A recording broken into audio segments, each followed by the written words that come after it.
అటువంటి సేవా తత్పరత నాకు ఆ క్రీస్తు క్రిస్టియానిటీలో అడుగడుగునా కూడా కనిపిస్తూ ఉంటుంది. ఎందుకంటే ఈరోజు నేను ఒక ఆసుపత్రికి పోతే అక్కడ ఉండేటువంటి నర్సింగ్ చూస్తే మాక్సిమం నర్సింగ్ లో 99% క్రిస్టియన్ సోదరిమణులు ఉండడం కనిపిస్తూ ఉంటారు నాకు. నిజంగా ఆసుపత్రిలో జాయిన్ అయినటువంటి పేషెంట్ మళ్ళీ వెంటనే రికవర్ అయ్యి ఇంటికి వచ్చి రావాలని అంటే అక్కడ డాక్టర్స్ ఇచ్చేటువంటి ప్రిస్క్రిప్షన్ ఎంత ముఖ్యమో, డాక్టర్ ఇచ్చేటువంటి ప్రిస్క్రిప్షన్ కంటే కూడా అక్కడ నర్సు చేసేటువంటి సేవలు, నర్సింగ్ ఇచ్చేటువంటి ధైర్యమే ఆ పేషెంట్ కోలుకోవడానికి ఎక్కువ ఉపయోగపడుతుంది. అంటే ఆ రకంగా ఒక సర్వీస్ ఓరియంటెడ్ లో ఉన్నటువంటి పోస్టుల్లో ఈ యొక్క క్రిస్టియానిటీకి సంబంధించిన వాళ్ళు సర్వీస్ ఇస్తూ ఉన్నారని అంటే ఇట్లా ప్రతి విషయంలోనూ దానికి ఉదాహరణ నేను కూడా ఒక వాక్యం ఎప్పుడు కూడా గుర్తు పెట్టుకుంటూ ఉంటా. ప్రయాసపడి భారం వహించిన సమస్త జనులారా నా వద్దకు రండి, నేను మీకు విశ్రాంతిని కలం చేస్తున్నాను. అంటే ఇట్లా ఆ యొక్క యేసు చెప్పినటువంటి ఆ వాక్యముల నుండి అర్థం అంటే మీ ఇబ్బందులు, మీ కష్టాలు, మీ సమస్యలు ఉంటే నాకివ్వండి, నేను భరిస్తాను, మీరు విశ్రాంతి తీసుకోండి. అంటే అట్లాంటి ఒక సర్వీస్ అనేది ఆ వాక్యంలో కానీ క్రీస్తు ఇచ్చినటువంటి బోధనలో కానీ అడుగడుగులో కూడా మనకి కనిపిస్తూ ఉంటాయి. ఆ యొక్క క్రీస్తు చెప్పినటువంటి బోధనలు అంటే ఆ బైబిల్లో ఉండేటువంటి ప్రతి వాక్యము, బైబిల్లో ఉండే ప్రతి పేజీ కూడా మనం ఎట్లా జీవించాలో కూడా తెలియజెప్తూ ఉంటుంది.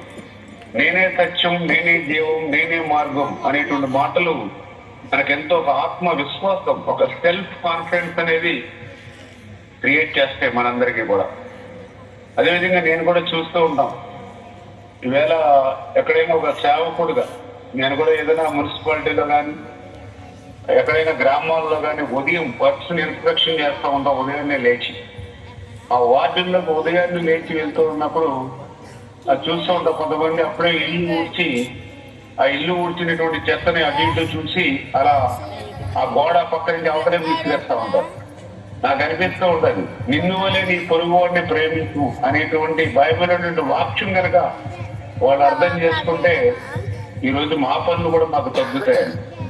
అంటే ఇట్లా ప్రతి వాక్యము, ఇట్లా ప్రతి పేజీ మనం ఎట్లా జీవించాలో మనకి ఖచ్చితంగా ఆ బైబిల్ మనకు చెప్తూ ఉంటుంది.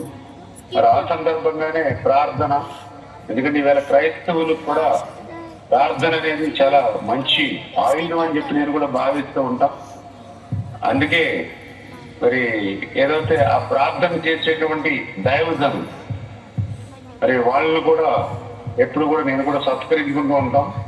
మొన్న కూడా ఆ క్రిస్మస్ ప్రతి సంవత్సరం కూడా క్రిస్మస్ మా ఇంటి దగ్గర నిర్వహించడం, అందులో భాగంగానే మొన్న డిసెంబర్ 27వ తేదీన పెద్ద ఎత్తున క్రిస్మస్ కూడా మన ఇంటి దగ్గర నిర్వహించి ఆ సందర్భంగా దైవజనులందరూ కూడా నియోజకవర్గంలో ఉన్నటువంటి ప్రతి ఒక్క దైవజనులకు కూడా సన్మానం కూడా నేను వ్యక్తిగతంగా కూడా చేయడం జరిగింది. అంటే ఇట్లా ఆ ప్రార్థన చేసి మనకు ప్రాంతన ఇచ్చేటువంటి ఆ దైవజనులు, పాస్టర్లు కూడా గౌరవించుకోవాలనేటువంటి ఆలోచనతోటే మరి నేను ఎప్పుడు కూడా పనిచేస్తూ ఉంటాననే విషయాన్ని కూడా మీ ద్వారా కూడా తెలియజేసుకుంటూ మరి ఇంత మంచి చక్కని అవకాశాన్ని మీతో మాట్లాడే అవకాశాన్ని నాకు కల్పించినటువంటి పేటెస్ట్ కోనేరు ప్రార్థనా మందిరం మరి పెద్దలకు ప్రత్యేకించి మమ్మల్ని ఎప్పుడు కూడా ఆప్యాయంగా ఈ కార్యక్రమాలకి పిలవడమే కాదు, మా పట్ల ఎంతో ఆదరంగా ఉంటూ మరి ఎన్నికల్లో నా గెలుపుకి ఎప్పుడు కూడా మరి మంచి ప్రార్థనలు చేసి నాకు మంచి ఆశీర్వాదం అందించేటువంటి మరి పాస్టర్ సత్యం గారు, సరోజనమ్మ గారు అందరికీ కూడా మళ్ళీ ఒక్కసారి పేరు పేరున కూడా ధన్యవాదాలు తెలియజేసుకుంటూ వారి కుటుంబ సభ్యులకు కూడా ధన్యవాదాలు తెలియజేసుకుంటూ సెలవు తీసుకుంటాం. Thank you sir.